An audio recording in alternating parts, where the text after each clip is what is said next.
Hello guys, good afternoon. It's Medtech Rider. Matagal-tagal na rin akong hindi nakagawa ng video or video contents. So ngayon, dahil day off ko today, so meron akong gagawin. Dalawa. Change oil nitong Benelli Imperiale 400. So I think mainit na ata makina ito. Patayin ko muna. Bali yung odo niya pala is 4,720. And then itong Mitsubishi Strada ko, ako na rin kasing gumagawa ng change oil nito dahil medyo mahal sa kasa. So papainit ko muna. So mula kasi nung nagkaroon ako ng motor, hindi ko na siya masyado nagagamit.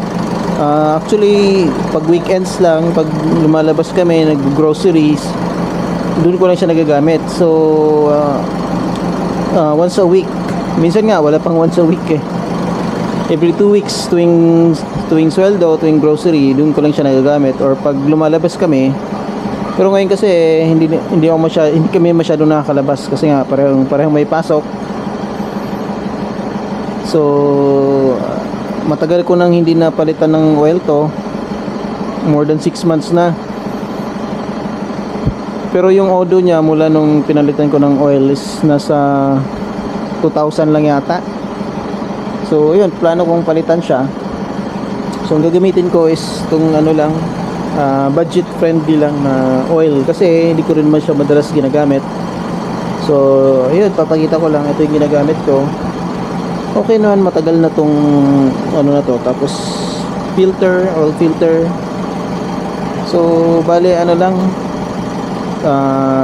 nasa 2,000 lang yata ang ano ko dito, nagastos ko dito. Tapos air filter din, no, hindi pala to air filter, fuel filter. Pero baka sa ibang araw ko napapalitan yan kasi medyo hassle yan eh. So ito muna, change oil muna. So ang ginagamit kong oil dito is ano, 6 liters lang.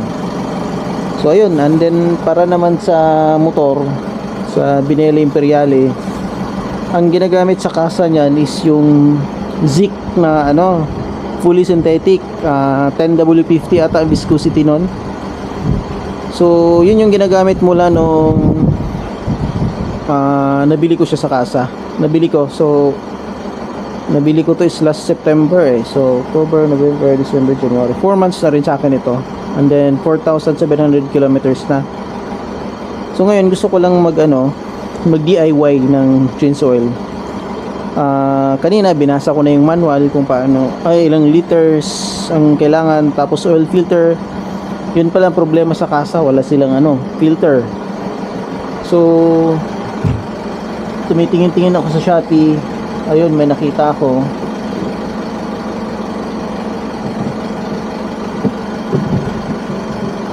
Bale, ito yung nakita ko sa Shopee. Galing China to eh. Wala kasing available talaga sa kasa dito sa SJDM sa may San Jose del Monte na Benelli branch. So ito yung nakita ko. So ito siya. Mukhang okay naman. Ewan ko lang. Ang price nito is 575. Yung original na filter sa kasa, alam ko nasa 400 plus. Pero walang available eh. Twice na tong na change oil, hindi man lang napapalitan yung filter mula nung first change oil. So ngayon ko pa lang siya mapapalitan kasi nga ngayon lang nagkaroon ng filter. Pero dun sa group ng Benelli Imperiale, meron silang sinasuggest na isang filter, yung pang Yamaha Virago. Yun, kasya daw, may gumagamit daw nun eh. So next time baka yun na yung gagamitin ko kasi mas mura yun, nasa 160 plus. Well, ito is nasa 575, medyo mahal. So mamaya susukatin ko dun sa original filter kung same lang ba sila. Tapos ang gamit kong langis ngayon, ngayon ko palang itong langis na to, nagamit ko na to dito sa XSR ko, XSR 155. Pero Pero ngayon sa Imperiali nga, ang ginagamit kasi sa kasa is yung fully synthetic na zinc.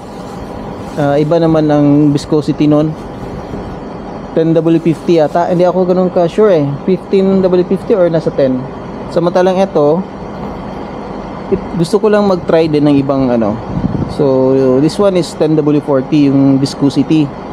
Pero ang ano, nabasa ko sa manual kanina, ang recommended talaga is 10W50. Yun yung recommended nila na viscosity sa Binelli Imperiali. Tapos, ang oil naman is 2.2 kapag magsasalin ka lang, hindi ka magpapalit ng filter. Pero pag pinalitan mo ng filter, nakalagay doon sa manual is 2.5 liters. So kaya tatlo tong binili ko. Bali ang isa nito is 345. So nasa 1,000, magkano ba 'yon? Basta 1,000 plus din to eh. So ayun.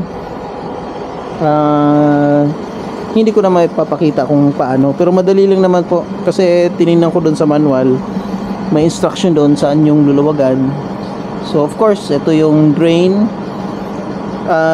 filler, dito ilalagay yung oil, tas ito tatanggalin dito yung tatlong bolt dito sa filter, and then sa ilalim meron nandyan yung drain bolt na 17mm.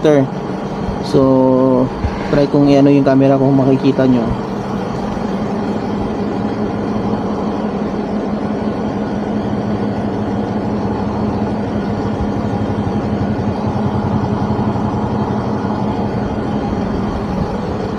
So ayan, hindi ko alam kung nakikita eh, pero yun, dun.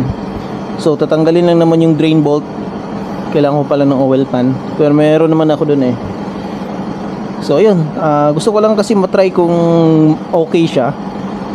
Pag hindi okay, pwede akong bumalik dun sa zinc original na ginagamit ng kasa, or try ko yung mas mahal. Pero sa ngayon, ito muna susubukan ko. Kasi ang ano ko kasi, kaya gusto ko siyang i-try.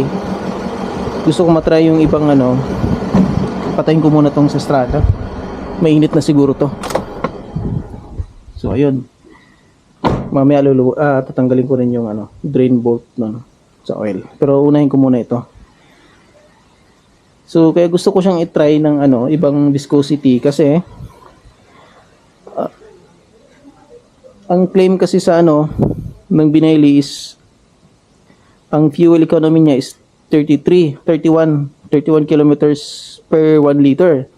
Pero sa computation ko, nasa lang, average ko siguro 27 kilometers per liter, minsan 26. Ewan ko kung tinitingnan ko naman, tama naman yung computation ko. So bali ginagamit ko na siya bahay pasok sa trabaho, which is papunta pabalik. Papunta is 42 kilometers, pabalik ganun din. So nasa 84. So 3 days ko lang siya nagagamit eh. Tapos pag pinifill ko na yung tank niya, nasa 9 liters may get. Ayun, so hindi ko alam kung kung accurate ba talaga yung 31. Pero syempre, yung kiniklaim nila na 31 kilometers per liter sa yun. Yung sa testing nila is baka puro highway lang yun eh.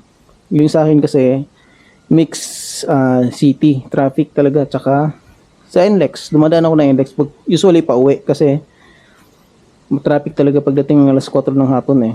Pag umaga, maaga man ako pumapasok, kahit hindi ako nag-expressway, hindi ako nalilate. So i-walk around review ko rin to, or papakita ko sa inyo walk around, pero sa ngayon change oil muna kasi hindi ko pa siya na washing, medyo madumi pa. So okay, later. So ito na po, bali nabuksan ko na, natanggal ko na yung bolt, join bolt dun sa and then binuksan ko rin yung oil filler cap. So ito siya,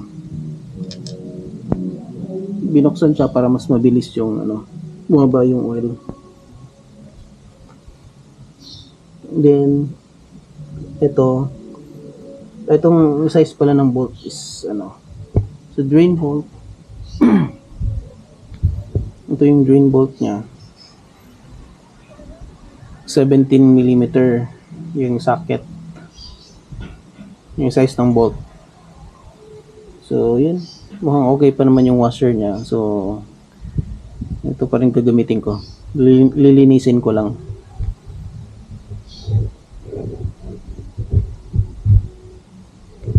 Malit pala yung ano, ginamit kong oil pan. Ano, malapit na mapuno. So, hindi ko alam kung ilang liters ang nilalagay dun sa kasa. Hindi ko kasi nakita nung nakaraan kung ilan yung nilagay nila eh. Pero hindi binibigay sa akin yung sobra eh. So, 3 bote kasi yun. Ibig sabihin, 3 liters yung oil. Eh, hindi mo binibigay sa akin yung sobra. So, baka mamaya binuhos nila lahat dito. Tsaka itong ano kasi, itong bilog na to, yung parang may glass. Indicator kasi ng oil yan kung saan dapat yung ano tamang oil. Eh, nakaraan, punong-puno to eh. Hindi ko makita kung ano. Puno ng oil to eh. So, ibig sabihin, naka-full siya. Kumbaga, ito yung dipstick pag kinumpara mo sa ibang motor or sa sasakyan. So, ito yung ano, indicator kung nasan yung oil. Nakalagay dun sa manual, dito lang sa may upper. Dalawa yung upper at lower eh. Pero yun nga, nakita ko, galing sa kasa to, na-change oil, punong-puno siya. So, walang space.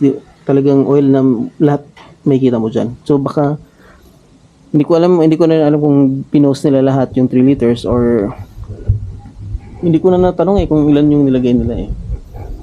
Pero yun nga, eto kasi 21.16 ohms. Halos puno eh. Ayan oh. Hindi ko na alam kung ilang liters yan. So, di bale. So, ngayon, ito lang yung may ipapakita ko sa inyo. So, naglagay ko ng karton sa baba para at least yung oil. Mahirap pala humawak sa camera. So, may ipakita ko na lang ulit pag natanggal na. Tapos, kukumpara ko yung nabili kong filter dito sa original. Okay, mamaya ulit.